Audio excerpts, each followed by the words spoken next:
Hi, this is Pastor Bruce of the Arkport Presbyterian Church in Arkport, New York. And I'm glad you're going to join us this day for another biblical archaeology video. I recently have been on study leave and have been pursuing one of my favorite hobbies, which is biblical archaeology. It does a lot to bolster my faith. It deepens my understanding of Scripture and it encourages me. It seems to delight my heart. I hope the same is true for you. We will be doing a 4-part series on a copper field in southern Israel. It's a pretty exciting story with a lot of turns in a very beautiful place of the world. And so I hope you enjoy this video series as much as I have really enjoyed putting it together. Thank you for joining us.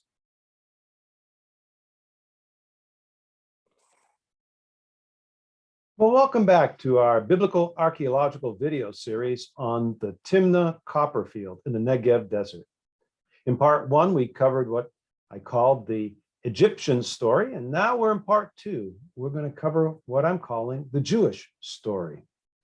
As was true last time, this whole series is about touching on certain themes throughout the video series. We're going to learn, of course, about the history of Timna, a copper mine in the Negev desert. Our interest stems from the end of the the Bronze Age, and into the early Iron Age. We want to understand how secular historical narratives can be greatly modified, perturbed, even reversed by the evidence that we find in the ground. And today, we will have evidence of what that looks like. We want to learn about various archaeological tools and techniques, and today we'll talk about 2 of them. One of them, I think, will be new to you, so that'll be fun when we get to it. Throughout all of this, we'll see rich connections between archaeology and the biblical narrative, and the things that we find in the ground, both artifacts and writings and carvings. They will talk about the Egyptian influences and the Midianite influences and the Edomite influences, all of whom are identified in the Bible. And of course, this is biblical archaeology, so Bible knowledge, that's an important part of the discovery process. What does the Bible have to say, and what does what we're discovering out of the ground say about our understanding? You remember last time we said Timna, the copper mining area, or now Timna National Park, is kind of in the middle of nowhere. It's hundreds of miles east of Egypt. It is 140 miles or so south of Jerusalem. It is in very dry, arid land that has less than an inch of rain per year. It's about 15 miles to the Red Sea. And it's near this tectonic ridge, actually this rift between the Arabian plate and the African plate. And they're slowly drifting apart, which causes this rift valley to occur.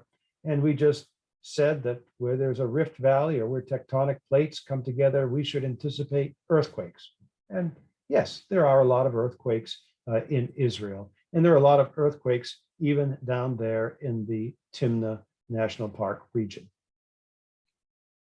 We said last time that while this Timna Park was Timna mine was discovered by the Western world, I believe in the 1800s, it was first excavated in a scientific archaeological sense in the 1930s by Nelson Glueck.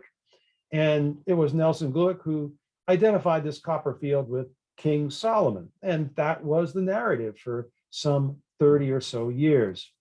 Last time we were together, we went into some detail about how in the 1960s, we discovered the great Egyptian influence. The Egyptians were running the copper mine field that Nelson Glueck had discovered and had been working upon. And we know that because of the Temple of Hathor and then all the excavations that have been done since then. So the 1960s caused a reversal in the story of whose copper mine fields were these.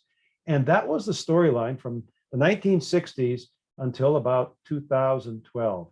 And you could find many stories that what I would call minimalists, people who sort of like to take pot shots at the Bible, they delighted in the idea that Gluick was wrong and that the Egyptians were running this copper mine field. And that was just the storyline for some 50 years. Well, today we're going to talk about more recent archaeological work in a different part of Timna National Park, still the copper mine field, but a different location within the copper mine field. And we're going to discover that the time of peak copper mining occurred in the 10th century BCE, about the time of Solomon and King David. Not only was it the peak time, but based on the slag that we can analyze, they produced a much higher quality, not just greater quantity, of copper ingot than the Egyptians did. So are these Solomon's mines? Or, as other people have sometimes argued, they are Edomite mines. We're going to get into that discussion of whether or not they are Edomite or whether or not they are Jewish. It is important for our discussion, and it's important in our understanding of the Bible story. So in part one, we reviewed the Egyptian connection and even the Midianite connection. They were the copper smiths who seem to have had the expertise on how to smelt the copper for the Egyptian overlords. And we remember that Egypt was running the copper mine field from about 1300 to around 1177. And then for about 25 to 30 years after the Egyptians left, the Midianites remained, but then even they departed from the copper mine field. They couldn't make a go of it for various reasons that we will review just a moment in this slide. So in part two, we pick up the story of peak copper mining from Timna, and it took place from around 1000 BC to 925 BC. Now, the same challenges that we identified last time are going to be faced by the Hebrews when they mine the copper in this region, or the Edomites who are working the mine field. They have the same problems. This mine field is geographically isolated, which means transportation of everything is a real issue, and protection from marauders is an issue. This cannot be a mom and pop copper mine, because copper is just too valuable. And if you're producing smelted copper, something of great value, marauders can easily come in and steal your smelted copper. And if you don't have the force of a nation state and army to protect you, you are just vulnerable to marauders. Also, we said smelting requires resources. It requires fuel for your furnaces. It requires food for your people. It requires water for your people and animals. The land, with its 1 inch of rain per year, is incapable of producing its own food. And the fuel for the furnaces, where is the wood going to come from? It has to come from 100 miles away or more. The water has to come at least from 50 miles away. So not a mom and pop operation. It takes a nation state to make a copper mine work when that copper mine is located far, far away in the middle of the desert. That's an important point that we will not want to lose sight of. So here's a fun fact that you probably didn't really notice the last time you read Deuteronomy. But when the Lord is talking about the promised land, he says it's a good land, and it will contain water and brooks and valleys. And then he talks about the 7 grains, or the 7 produce elements: wheat and barley and vines for grapes and figs and pomegranates and olives and honey from the palm date tree. And a land where you'll eat without scarcity, in which you will find iron, it says. And now this underlined portion in verse 9, out of whose hills you can dig copper. Yes, it says out of the hills you can dig it. You don't have to dig deep into the ground, but you can dig it out of the hills, this copper. And as it turns out, copper in the promised land, the land that was promised to Abraham, that land only has copper in the Negev desert along this Rift Valley the Dead Sea Rift Valley, you will find hills in which copper can be dug out. That's what's happening at Timna. It's happening on other copper sites along the Rift Valley. And we're going to see some results of that, I think, in these slides. Well, a very pretty feature here in the Negev Desert here at Timna. These are called Solomon's Pillars. They were called that by the archaeologist Norman Glueck. Remember, he thought that this copper minefield was an indication of Solomon's wealth, that Solomon was wealthy because of this copper minefield. And so when he saw these features, he called them Solomon's Pillars. Now, we know that excavations in the 1960s said, wait a minute, this is really an Egyptian copper minefield. And indeed, much of what they excavated was Egyptian. The temple to Hathor, the drawings of King Ramses III on the wall there, the carving of the bust of Hathor. Yes, okay. It had an Egyptian influence, and so it seemed that Glueck was wrong. And for 50 years, people just sort of chided at Glueck, calling these Solomon's Pillars. Well, in 2012, we began excavating a new area, an excavation that's been headed up under the auspices of Tel Aviv University. And since 2012, they've been going back there every single year and finding phenomenal things, tremendous discoveries. And that's what we're going to talk about mostly today. It's on an outcropping of a plateau rock called Slaves Hill. Now, you might ask, why was it called Slaves Hill? Well, Norman Glueck called it Slaves Hill back in 1935 when he described this hill that had a fence around it. And he saw the many smelting pits on top of this plateau. And he imagined for himself that this was a place where hardship was endured and that the wall was there to keep in the slave labor that was enduring the hardship of smelting copper. That was his working hypothesis. But archaeology tells us an entirely different story. What we know is that the residents of Slave Hill were not slaves at all, but they were elite. And we find their eliteness in part by their diet. I mean, they ate fruit. That's an evidence of an expensive import. When you have slaves and you have to bring in food from hundreds of miles away, you do not bring in fruit for them. And we also found that from the bones in our archaeological digs, that feed animals were delivered, the meatiest parts of the animals, the best cuts were there. Fish was imported from the Mediterranean. That's over 100 miles away. So they're having choice meats, they're having fish, they're having fruit. This is not the diet of slaves, but rather highly regarded and important skilled craftsmen. Yes, smelting is hard work. Yes, Timna is in the middle of nowhere. So how do you get craftsmen to work under harsh circumstances in the middle of nowhere? Well, amongst other things, you feed them well. It doesn't fit the narrative that Slaves Hill was where slaves were. So indeed, the wall that surrounded Slaves Hill wasn't to keep slaves in, but rather was to protect the elite workers who were working the smelting mines. Really, you might ask, smelters? Smelters are elite? Well, yeah, they are.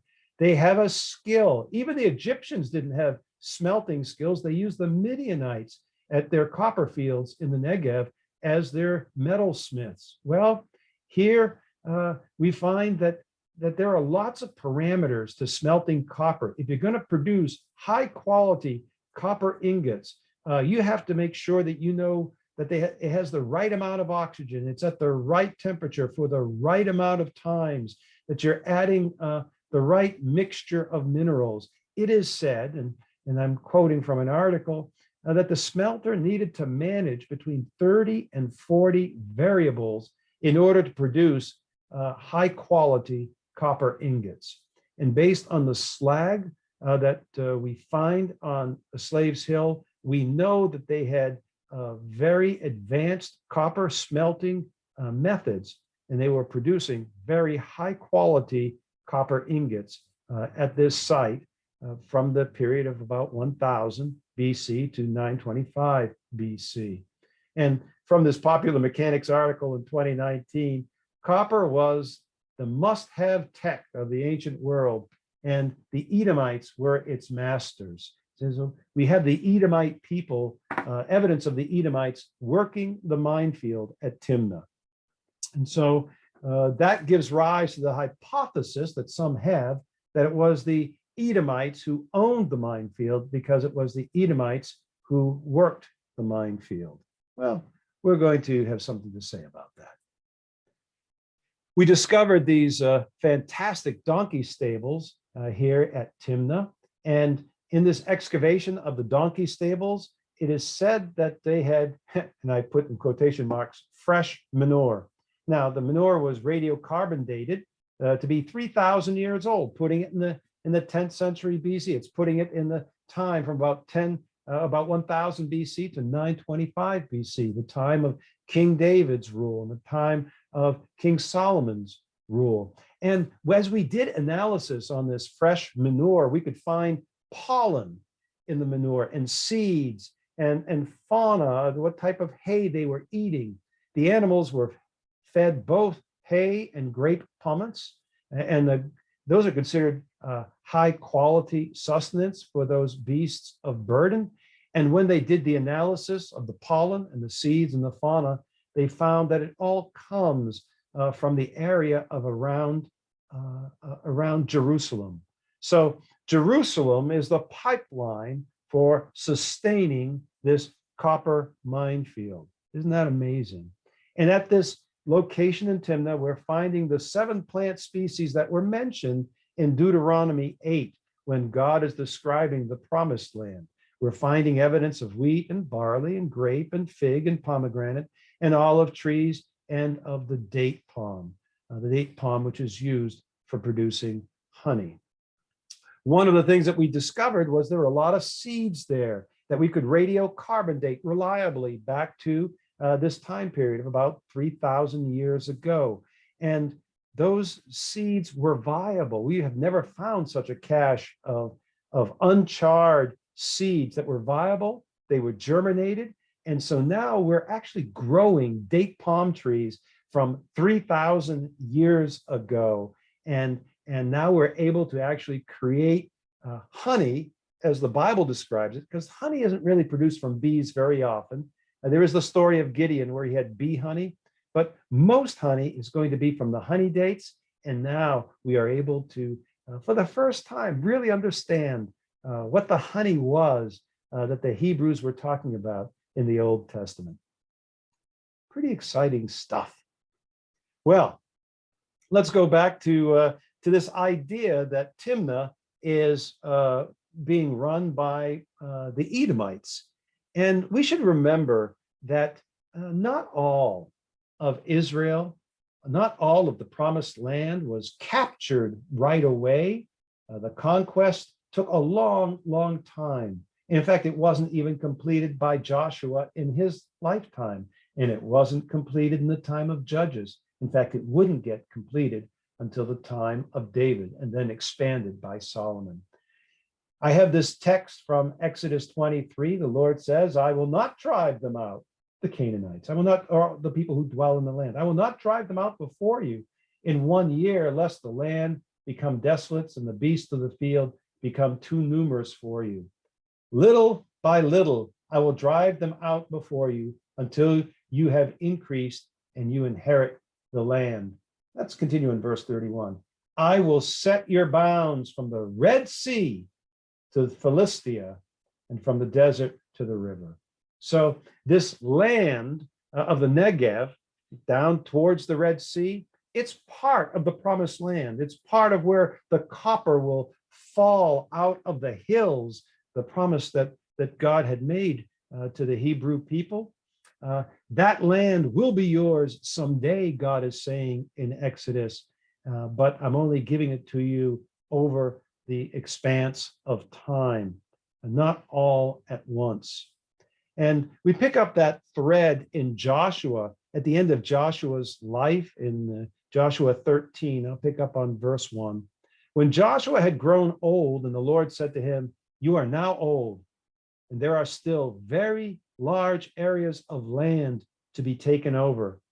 And when you read below, God is describing the land that needs to be conquered for the Hebrews to experience the fullness of the promise that God had made Abraham and through Abraham to them. And it includes the land of the Philistines, and it includes land to the south.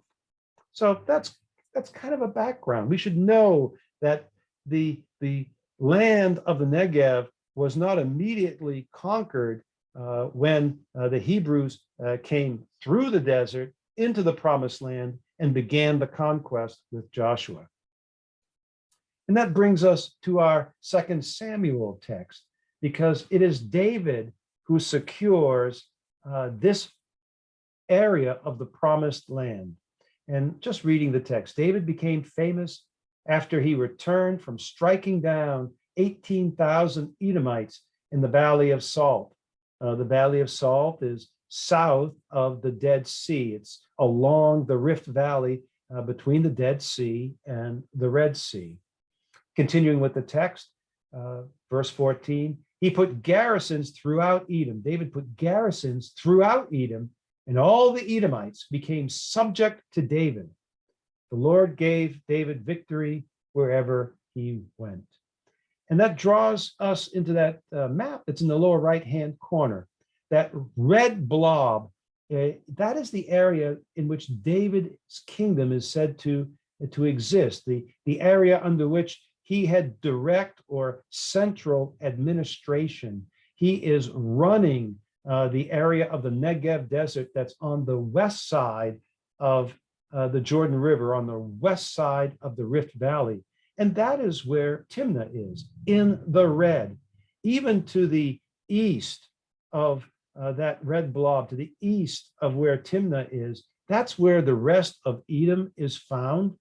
And that area, while it's still properly Edom, it says David has garrisons throughout there to help secure a military and stability there. And there are other Old Testament stories that attest to those garrisons and how in later generations the Edomites would rise up for their security, to assert their national interests. But in the time of David and in the time of Solomon, Timna is in their administrative control. That's what the Bible says.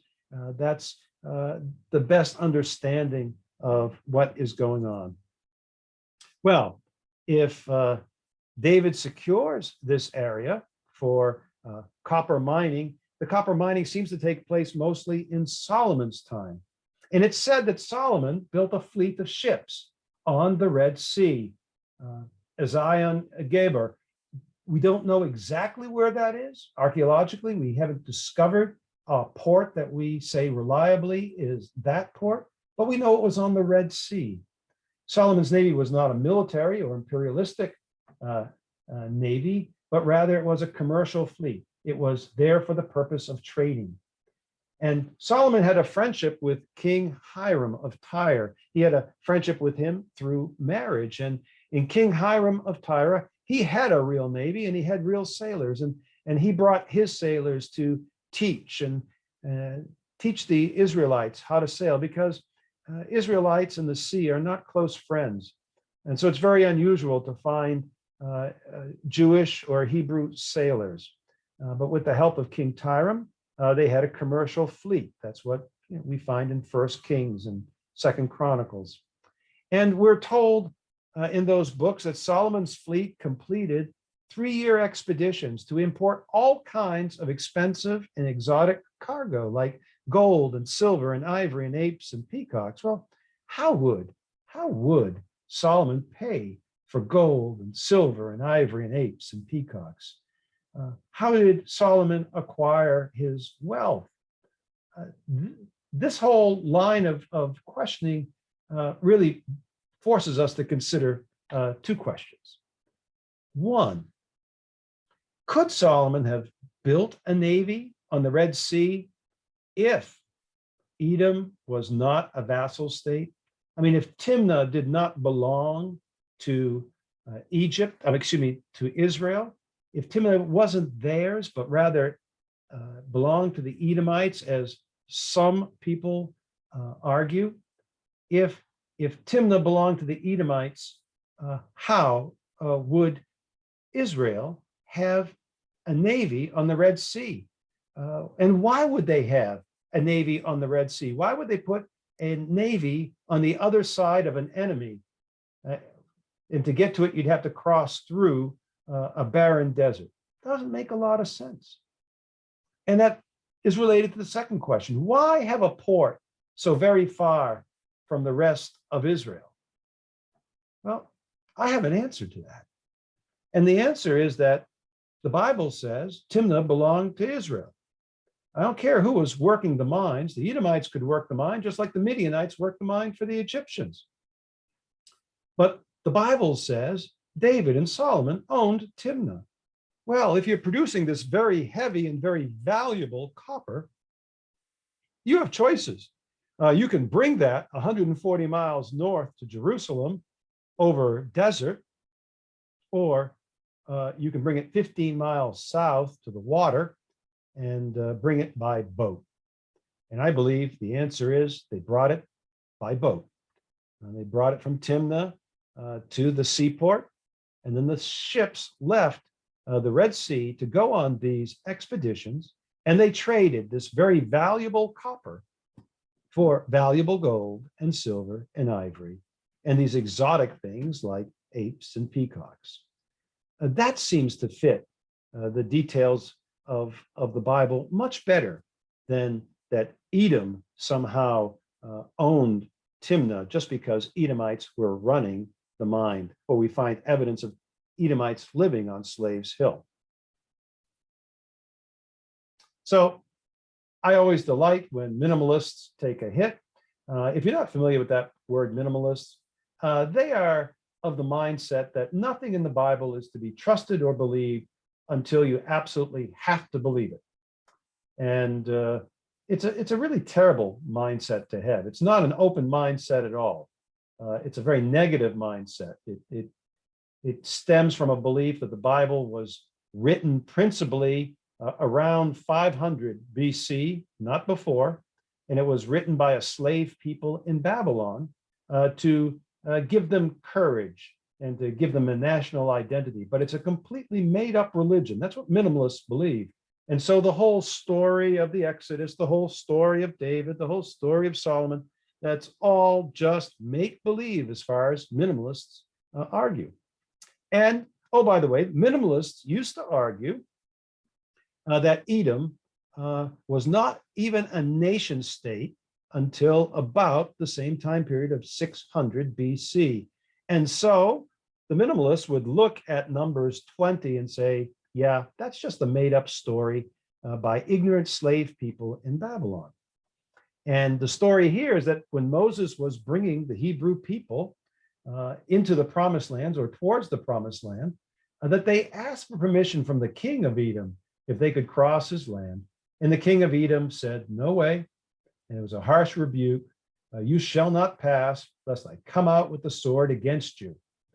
And so this hardship between the Hebrews and the Edomites is established in Numbers 20. But minimalists said, never happened. Edomites didn't even exist to speak of, weren't a nation state, didn't have a king.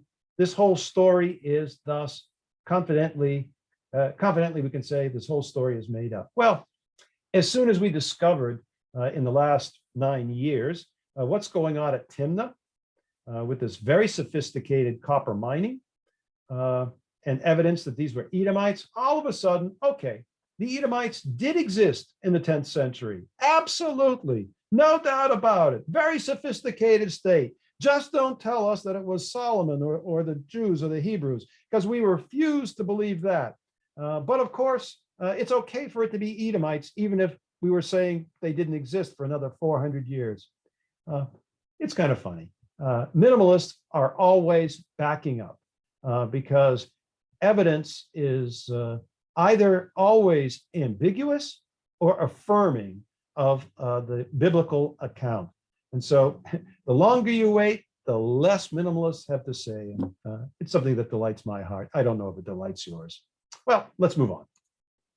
So Timna is a rare find. I mean, it's a very dry place. So we find bones and we find seeds and we find fruits, evidence of fruits. And oh, wow, we even find fabric dating back 3,000 years. I'll talk more about that on the next slide about the fabric. But here is where I'd like to introduce another way of dating a site, and it's called archaeomagnetism. And I just want to describe what archaeomagnetism is in just a few words. Let's see how few it is when I'm done. And that is that when metal or something which can take on a magnetic field is turned into molten, like when you're smelting, you have metal that is molten. And when you're smelting copper, you have a waste product that comes to the top and you scoop it off. It's called slag, and you drop it onto the ground. Well, when you're dropping the slag onto the ground, it's still molten state. Well, the Earth has a natural magnetic field, and that natural magnetic field has a 3D signature. It's got angles that both are north, south, east, west type of angles, but they also have a vertical inclination. So there's this 3-degree angle of the magnetic field going into the Earth or over the Earth everywhere, and it changes over time because the Earth's magnetic field changes over time. And so when the slag is thrown onto the ground and it's molten, it takes on the magnetic field that's passing through it. So whatever the Earth's magnetic field is, at the time that the copper slag is still molten, that is the magnetic field that gets, if you will, duplicated in the copper slag. And then the copper slag hardens, it cools and hardens, and it locks into it the magnetic signature that it had at the time it turned solid. Well, now as time goes on, the magnetic field in the air continues to change and evolve in ways that are roughly understood by scientists.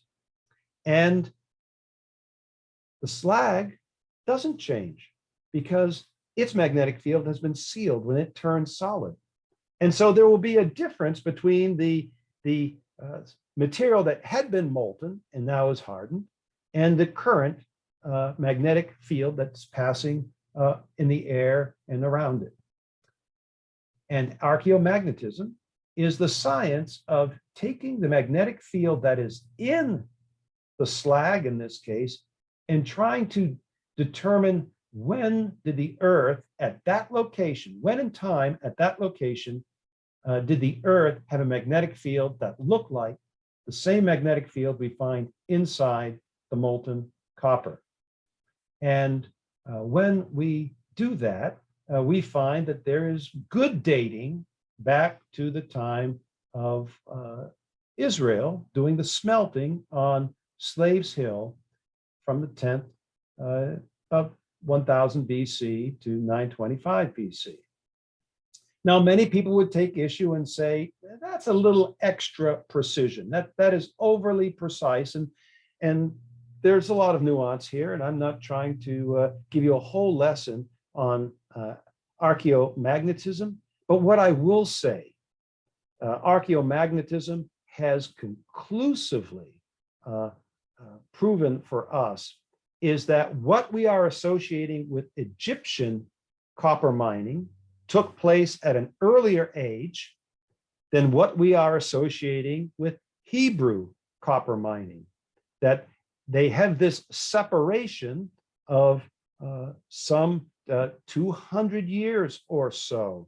And we can see that by a shift in the magnetism that is in the slag. And we can find that the more recent slag, which we are dating to about the time of Solomon, the more recent slag is much more voluminous, telling us that much more copper was being mined in Solomon's time than in the Egyptian period. And the slag indicates that it was a much higher quality ingot that was being produced. The quality of the slag was much higher than the quality of the slag that the Egyptians were producing. And so we find that, in the time of Solomon, high quality copper in large quantities is being produced there at Timna. All right. Well, I said something about finding material. Okay. Very exciting. This was first reported in the year 2021. I mean, you should know that archaeology is active. These are very active times for biblical archaeology. Wonderful new discoveries are being made. And for the very first time, we have found true purple fabric that's 3,000 years old. The royal purple dye is made from mollusks that are found in the Mediterranean Sea. So we should think that this purple cloth that we find is very likely to be produced by the Israelis, by the Jews. And we know that because there are places like in Caesarea where there are huge mounds of these mollusk shells. There are places where dye was extracted. We know that from the shells, that dye was being extracted. We know that from rabbinic writings, that dye was being extracted there. But we have never before found a 3,000-year-old piece of purple cloth, true purple. And by true purple, I mean, it's not just its color. It comes from these three mollusks that we're going to describe on the next slide. First time ever. The radiocarbon dating of this material dates it to 1000 BC, roughly contemporaneous with the biblical kings of David and Solomon. Yes, so the cloth dates to the time when the elites were on Slaves Hill. High quality copper is being produced and likely being exported via Solomon's fleet on the Red Sea. Now, these are little mollusks, and they produce very minimal amounts of dye. And so the dye is very, very valuable. In fact, we would say it is as valuable as gold if you were assess it ounce by ounce. This will bring us to our last slide. True purple dye production. I'm going to start on the right. So those are the three little mollusk shells, and there are huge piles of those in various places where rabbinic writings tell us that dye was being produced. And one of these shells, its little dye gland only is 0.2 grams. That's the volume that its gland holds, which means you need 140 perfectly harvested snails of that species to produce 1 fluid ounce of dye. Well, because of the intense labor of all this, you can imagine why an ounce of dye might actually cost more than an ounce of gold.